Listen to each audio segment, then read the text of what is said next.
What's up, guys? It's Dustin. Welcome back to the channel. As always, thanks for hanging out with me.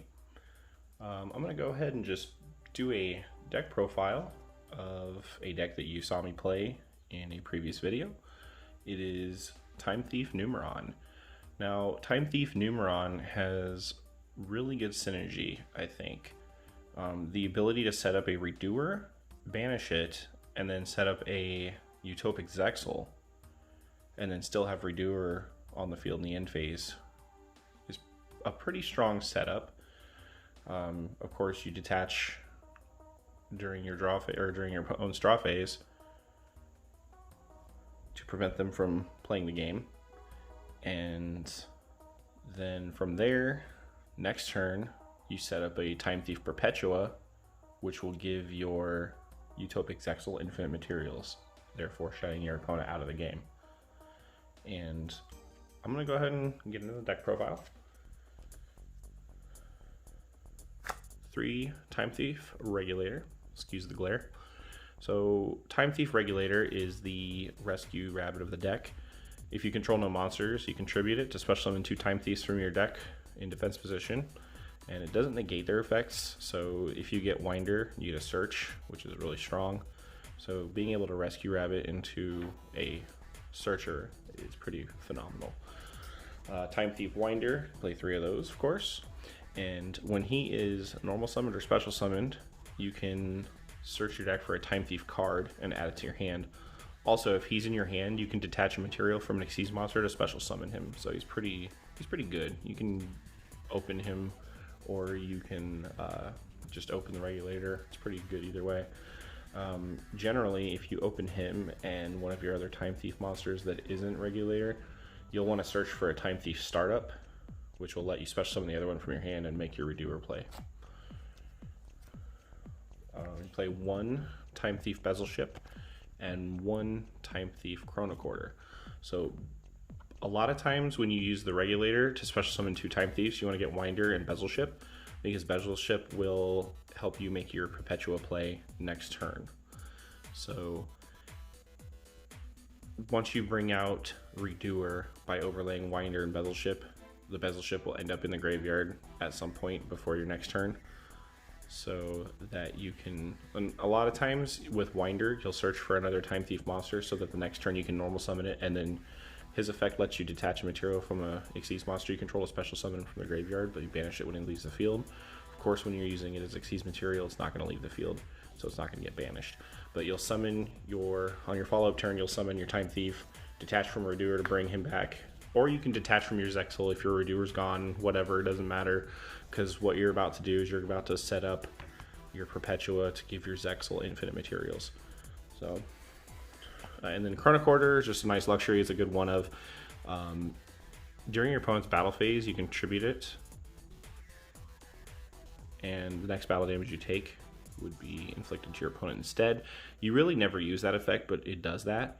The important effect is if your Time Thief Xyz monster is destroyed by, actually, it's if a face-up Xyz monster you control leaves the field by card effect while this card is in your graveyard. You can special summon this card. So anyway, on to the next monsters. 2 copies of Summoner Monk. You have a lot of spells in here that are good to see, but then when you see multiples of them, they can be pretty dead. Summoner Monk unclogs your hands, gets you Winder, gets you whatever. It's a rank 4 play. It's in there to just make use out of your spells that will accumulate in your hand sometimes.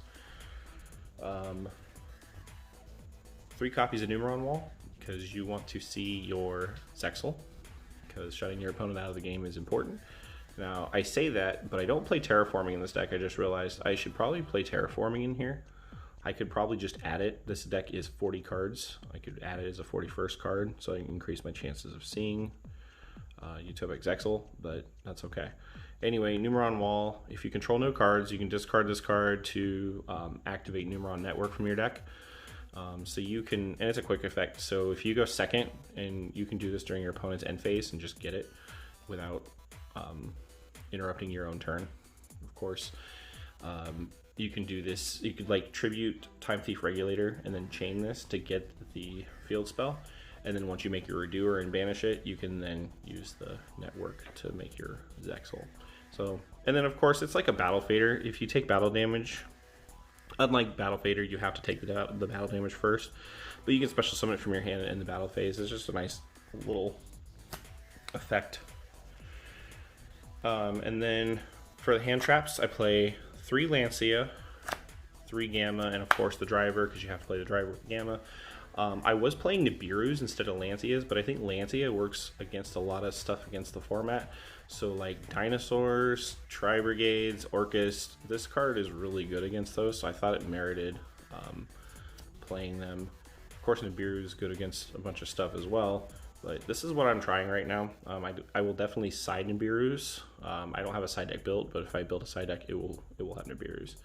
And then Gamma is just really strong. This format stops a lot of first turn plays. If my opponent makes a Zexal, I can use him to stop it and then have 2 monsters on board to overlay into Gamma. What did you say? So that I can use my own Gammas even though I control monsters.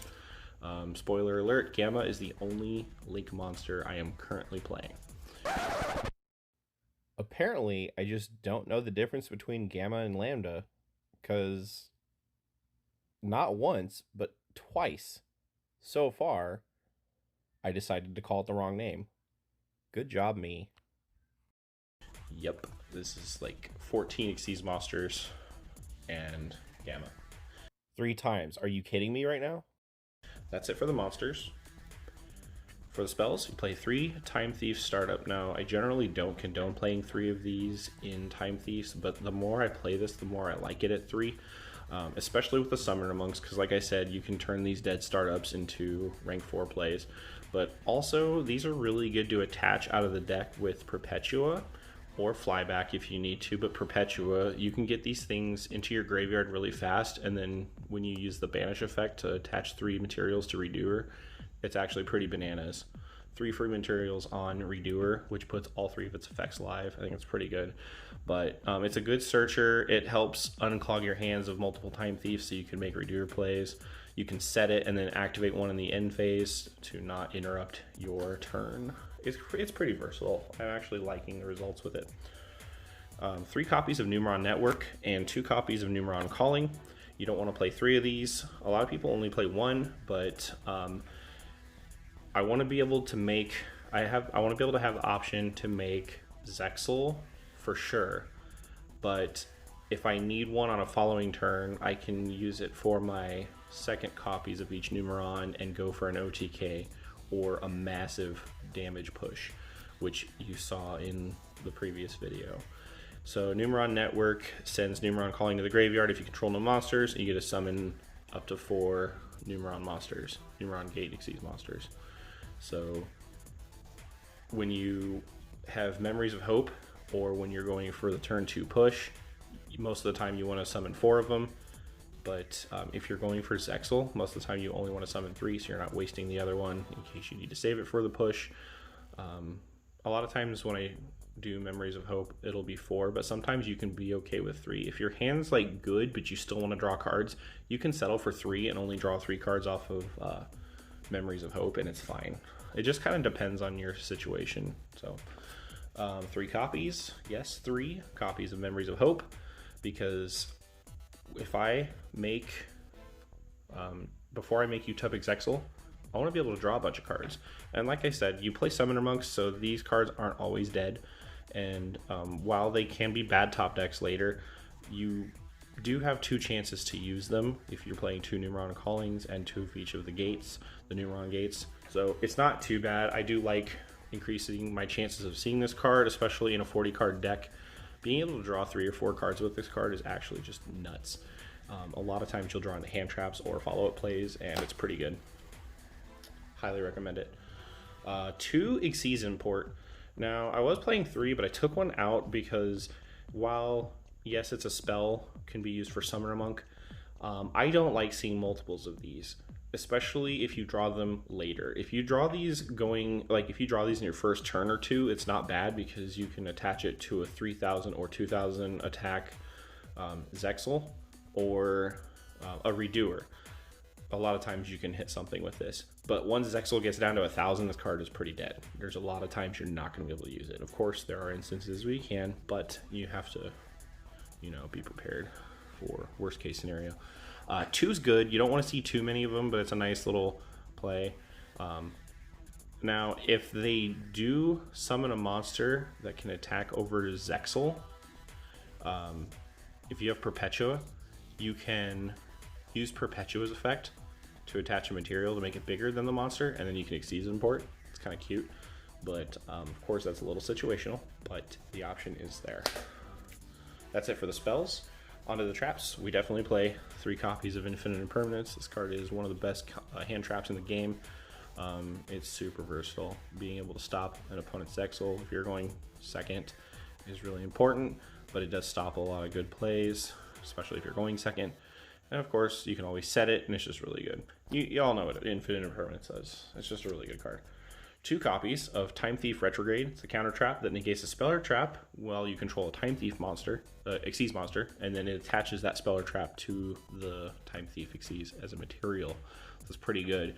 A lot of times I will search for this off of Winder if I'm going first and I have the Zexal and the Redoer, because this is my answer to Infinite Impermanence. If they have Infinite Impermanence, when I go to detach from Zexal, this card will stop it, and it's pretty amazing. So, and then of course, it'll let you, if it's a spell, well, obviously not against Impermanence, but if it negates a spell, it gives you a free draw off of Redoer. It's pretty nice. And then 2 copies of Time Thief Flyback. This card's really versatile. You can activate the effect of Redoer and then chain this, and you can, then when this resolves, you can attach any Time Thief card from your deck to it. So you can basically do whatever effect of Redoer you want. Since you don't declare it on activation, you declare it on resolution which one you're going to use. You can just activate Redoer.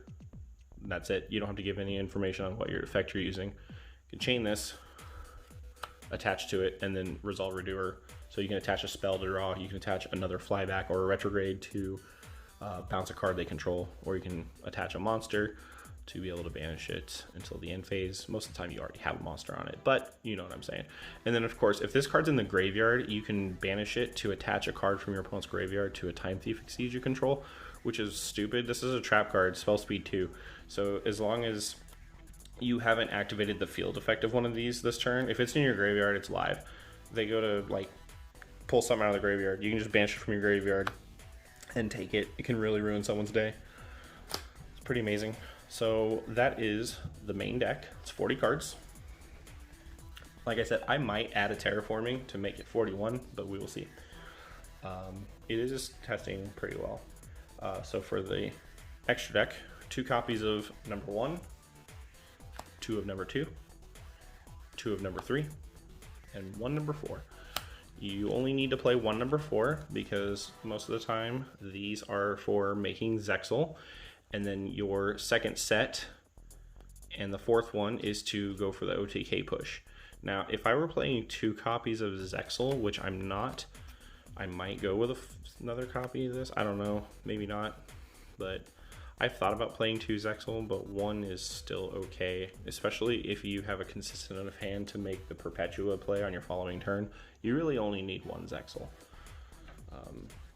So there's the Numeron package. Oh, and Zexal, of course. I don't want to forget him. He's stupid. You detach a material during your opponent's turn, and they can't play Yu-Gi-Oh! That's pretty much what it does. So, yeah.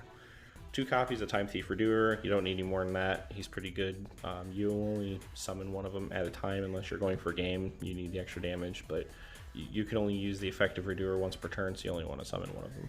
Save the other one for later. But Redoer is really good. Detach up to 3 materials of different types, and he gains effects based on the materials that you detach. So you can banish him till the end phase if you detach a monster. You can draw a card if you detach a spell, or you can place a face-up card your opponent controls to the top of their deck if you detach a trap. So he's really, really good. And then of course 1 copy of Time Thief Perpetua. You only really need 1. If you're able to establish the Zexal Perpetua combo, you pretty much won the game. There's not a lot they can do about it because the effect of Perpetua to attach a Time Thief card from your deck to any Xyz monster you control is once per turn, but it's a quick effect, so you can do it during both players' turns, and you don't detach a material to do that. You just do it. It's pretty dumb. So, and then the actual detach effect is during either standby phase. You can detach a material to special summon a Time Thief from your graveyard. So a lot of times you can get extra searches off Winder with this. You can detach and get back Bezel Ship so that you have a Bezel Ship interruption with Redoer. There's lots of things you can do with it. It's pretty good. I'm going to play 1 copy of Divine Arsenal, AA Zeus Sky Thunder. He's just really good to have in here because you play like Xyz monsters, and when you battle with one, if you need something that can kill the board, you bring him out. The card is nuts. And then right now I'm playing 1 copy of Raiders Knight and 1 copy of Ark Rebellion. It kind of just gives you an option of a 3000 beater that can't be destroyed by card effects. And if you need to make a push for game, you can use this effect. This is just something I'm testing right now. I may not keep it in. I may make room for more Link monsters, or I may go with the Utopia double package, which I would have to add double or nothing to the main deck. So that would make it 41 cards if I decide to do that instead, or if I added both and make it 42, but I really don't want to go to 42. I don't even want to go to 41, but yeah, this is what I'm testing right now. I may try other things, but we'll see. And then the 1 copy of Lambda. Oh my god, it's a miracle. So I can use my Gammas even while I control a board full of monsters. A lot of times you do have a board full of monsters. Gammas aren't really useful past turn 1. But just in case, it's just kind of in there just in case. I really don't even need to play it. I could play like Omega if I wanted to, but I think that's even worse. So Lambda, if you're not familiar, lets you activate side frame monsters effects in your hand, even if you control monsters, because normally they don't let you. You have to have no monsters to activate them. So that is it for the deck profile. I don't have a side deck built right now. It would definitely include things like Nibiru, evenly matched. Maybe Lightning Storm. I don't know. Lightning Storm might not even be good right now. I don't know. It just kind of depends on the tournament I'm playing in, the format, whatever. So, but that is it for the video. I hope you guys enjoyed the deck profile. I may try to do more deck profiles of decks that I play on the channel. I also would like to do deck profiles of other people that play on my channel. So, thanks for watching. Be sure to subscribe, and we will see you next time.